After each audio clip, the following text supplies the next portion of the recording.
ज़मीन तासमादी की खिलाफ वर्जी जंग तस्वर होगी। 24 करोड़ पाकिस्तानियों के लिए पानी लाइफलाइन है। भारत आबजारियत से बाज रही। वज़ीर आज़म शहबाज शरीफ का अक़वाम मुत्तहिदा की जनरल असम्बली में दो ठोक मौक़िफ़। पहलगाम वाक़े से लेकर पाकिस्तान में भारत की दहशत गर्दी सब दुनिया के सामने बयान कर दिया। कहा, पहलगाम वाक़े पर तहकीकात की पेशकश कबूल करने के बजाय हमारे शहरों पर हमले किए गए। फील्ड मार्शल सईद आसिम मुनीर की क़यादत में पाकिस्तान ने जारहियत का भरपूर जवाब दिया, जो भारत सदियों याद रखेगा। पाकिस्तान ने भारत के साथ तैयारी गिराया। जंग हम जीत चुके, भारत के साथ जामे और नतीजाखेज़ मुज़ाकरात के लिए तैयार हैं। वज़ीर आज़म ने सदर ट्रंप का अमन का लंबरदार करार दे दिया। कहा कि सदर ट्रंप ने बरवक्त मुदाखलत करके पाक भारत जंग रुकवाई है। पाकिस्तान ने सदर ट्रंप को नोबेल प्राइज़ के लिए नामजद कर दिया, वो उसके असल हकदार हैं।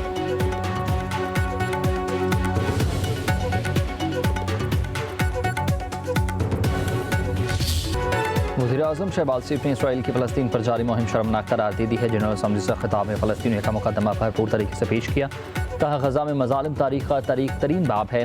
फ़लस्तीनियों से नाइंसाफ़ी आलमी ज़मीन पर एक दाग है। फ़लस्तीनियों की नस्ल कुशी सरासर दहशत गर्दी है। दुनिया भर के ममालिक फ़लस्तीन को रियासत तस्लीम करें। 1967 की सरहदों पर कायम फ़लस्तीनी रियासत के क़याम की हिमायत करते हैं। वज़ीर आज़म ने कहा कि पाकिस्तान के लोग मज़लूम कश्मीरियों के साथ खड़े हैं। उन्हें उन्हीं का हक़ खुदा रादित मिलकर रहेगा। पाकिस्तान पुरान अफ़गानिस्तान का ख्वाह है। अफ़गान अबूरी हुकूमत इंसानी हुकूक की पासदारी करते हुए दहशतगर्द ग्रुपों के खिलाफ कार्रवाई करें।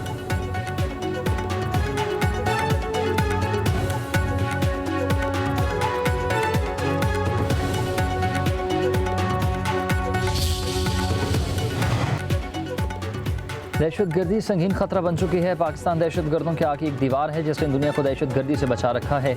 हमारे शहदा की कुर्बानियाँ रायगा नहीं जाएंगी। वज़ीर आज़म शहबाज शरीफ ने जनरल असम्बली से खिताब में कहा कि दहशत गर्दी के खिलाफ जंग में पाकिस्तान की कुर्बानी को एतराफ़ किया जाना चाहिए। गुमराहकुन प्रोपेगेंडा और जाली खबरों ने एतमाद को मुतसलसल कर दिया। तनाज़ात शिद्दत इख्तियार कर गए हैं। आलमी कवानीन की खुल्लम खुल्ला खिलाफ वर्जी भी जारी है। हम मुकालमे और सफारतकारी के ज़रिए तनाज़ात के पुरअमन हल पर ही यकीन रखते हैं।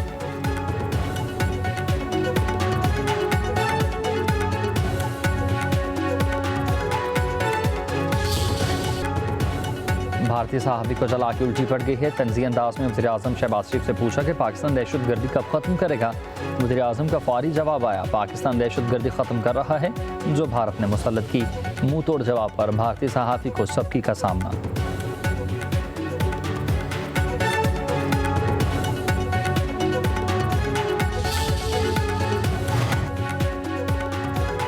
इसराइली वज़ीर आज़म नेतन्याहू की यूएन जनरल असम्बली में आमद। तकरीर शुरू होने से कबल ही मुस्लिम ममालिक के सरबराहान और मंदबैन ने बाइकआउट कर दिया। जनरल असम्बली से उठकर चले गए। कई यूरोपीय ममालिक भी इस्लामी ममालिक से इज़हार इज़्ज़त दी। हॉल का बड़ा हिस्सा खाली हो गया। नेतन्याहू देखते ही रह गए।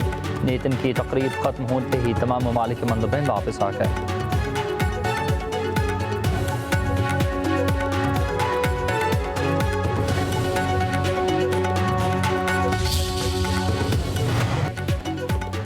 वज़ीर आज़म शहबाज शरीफ की सेक्रेटरी जनरल अक़वाम मुत्तहिदा एंटोनियो गुतेरेस से मुलाकात। वज़ीर आज़म ने मेहमानों की किताब में तासुरात भी कलमबंद किए।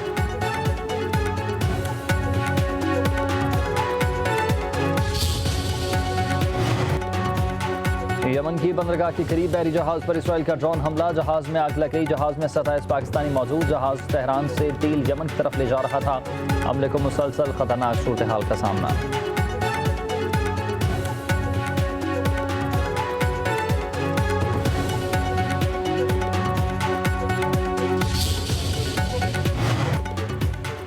हारिस रऊफ और साहबजादा फरहान की आईसीसी में पेशी। भारतीय शिकायत पर मैच रेफरी रिची रिचर्डसन के दोनों खिलाड़ियों से सवाल। साहबजादा फरहान का अपना मारूफ गन सेलिब्रेशन का भरपूर दिफा किया गया। कहा कि पख्तून रिवायत के मुताबिक सेलिब्रेशन की है। माजी में कई सरकर्दा खिलाड़ी गन सेलिब्रेशन कर चुके। रिची रिचर्डसन ने हारिस रऊफ से 6-0 का इशारा करने पर वजाहत मांगी। पूछा, इस इशारे का मतलब क्या है, क्यों इसका इस्तेमाल किया गया। जवाब में हारिस रऊफ ने सवाल पूछ लिया कि आप बताएं, मैं किस चीज़ की तरफ इशारा कर रहा था, आपने क्या मतलब लिया। इशारा सिर्फ शायकीन के लिए था, उसके अलावा कुछ नहीं।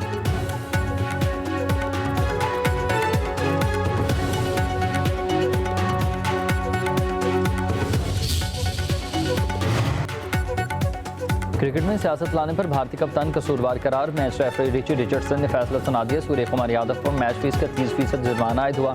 आज रऊफ को 30% जुर्माने का इम्कान है। ज़राए के मुताबिक साहबजादा फरहान को वार्निंग देकर छोड़ दिया गया।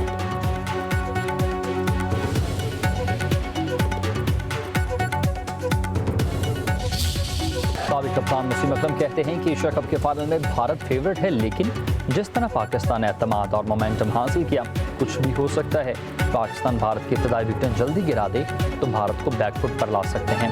फाइनल में अच्छा मुकाबला देखने को मिलेगा।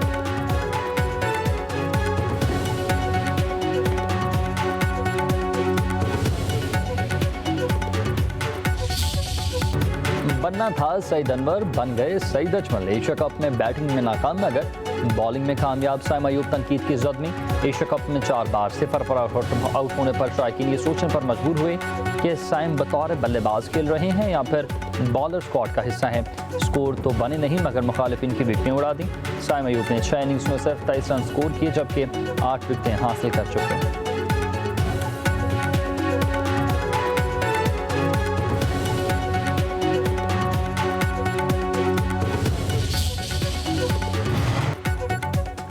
पाकिस्तान और IMF के मुज़ाकरात का दूसरा रोज़। IMF को टैक्स वसूलियों में बेहतरी के लिए तफसीली प्लान पेश। ब्रीफिंग में कहा गया कि 60 से 65% मुआशी अहदाफ के लिए पेशरफ जारी है। अगले माली साल में टैक्स वसूलियों में नुमाया इजाफा होगा।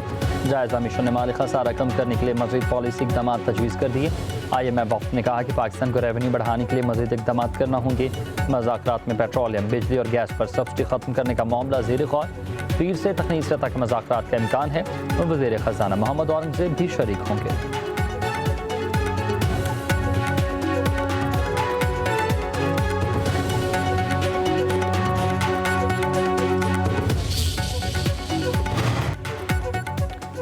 गर्दशी कर्जा बबाल जान खात्मे के लिए दिन रात कोशिशें जारी। 1 साल में गर्दशी कर्जे में 1000 अरब रुपए की कमी लाई गई। PTI के दौर में गर्दशी कर्जे में रिकॉर्ड इजाफा था। विभाग के वज़ीर अवैस लगारी की प्रेस ब्रीफिंग दावा किया कि 6 साल के अंदर गर्दशी कर्जे का नामो निशान नहीं रहेगा। 1 साल में बिजली के नुकसानात में वाज़ेह कमी आई है। IPPs मुआहिदों पर नजरसानी करके अरबों रुपए की बचत की। 1225 अरब रुपए की गर्दशी कर्जों का मकामी बैंकों से मिलकर हल निकालना है।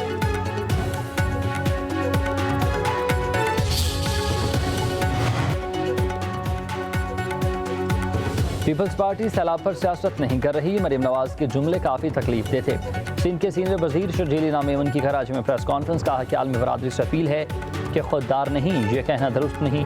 हम में मुस्लिम लीग नून से खुददारी और इज्जत के सर्टिफिकेट नहीं चाहिए। जब भी बिलावल भुट्टो और वज़ीर आज़म की तारीफ करते हैं तो पंजाब हुकूमत को तकलीफ होती है। बिलावल भुट्टो ने किसी सूबे से नहीं विभाग से बात की।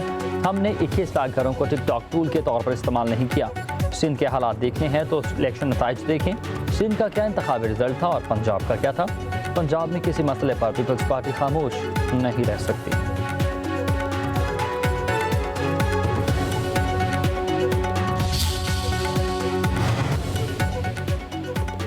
आए आपको लाहौर दिखाते हैं। अज़मा बुखारी ने शर्जीली नामेमन को दौरे की दावत दे दी। कहती हैं कि आएँ और देखें पंजाब में क्या क्या काम हुए और हो रहे हैं। सैलाब सिंध में भी आया, वहाँ मुतासिरीन को क्या रिलीफ दिया वो कौम को बताएं। मरीम नवाज सैलाब मुतासिरीन को रिलीफ दे रही हैं, उसकी तकलीफ सिंध हुकूमत को क्यों हो रही है। कल तक आप समेत आपकी पूरी जमात सैलाब पर सियासत कर रही थी। आप दिन रात विफाक को मशवरे दें, लेकिन उसमें कोई हिकमत हो। पंजाब की पिंक स्कूटीज को आपने बरसों बाद दोहरा कर अच्छा किया। अज़मा बुखारी ने कहा कि जो सैलाब मुतासिरीन के लिए अमली तौर पर कुछ नहीं कर सकते वो गैर ज़रूरी ज़बान दराजी से भी गुरेज करें। काम करने वालों को काम करने दें। सियासत के लिए और भी इशूज़ हैं।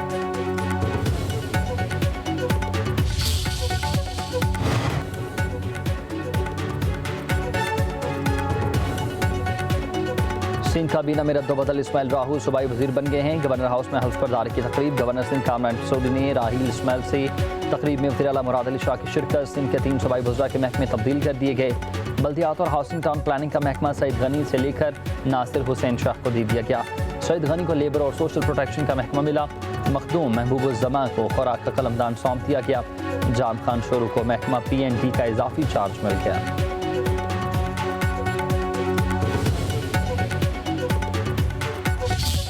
DGISPR लेफ्टिनेंट जनरल अहमद शरीफ चौधरी का पंजाब यूनिवर्सिटी लाहौर का दौरा। तलबा तलबा से खुसूसी नशिस्त, सवालात के जवाब दिए। तलबा का मादर वतन के दिफा में पाक फौज के शाना बशाना खड़े होने का भरपूर अज़्म। तलबा और फैकल्टी मेंबरान का भारत को शिकस्त देने पर पाक फौज के लिए खराज तहसीन। कहा वतन अजीज़ के दिफा के लिए साथिज़ा और तलबा हम वक्त पाक फौज के साथ खड़े हैं। पाक फौज के खिलाफ मनफी प्रोपेगेंडे के बायस अब हम और शकूक व शुबहात दूर हो गए।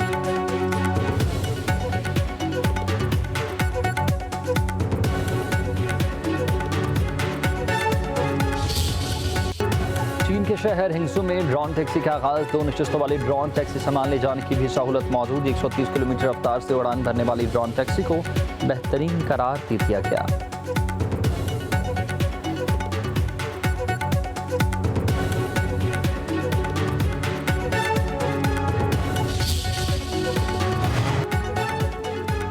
और गर्मी की छुट्टी, सर्दी की दस्तक, बालाकोट के खूबसूरत सियाहती मकाम बाबूसर टॉप पर पहली बर्फबारी। बालाकोट और गिरदोनवाह में बारिश से मौसम ठंडा ठार, सियाह बर्फबारी से लुत्फानंदोज होने लगे।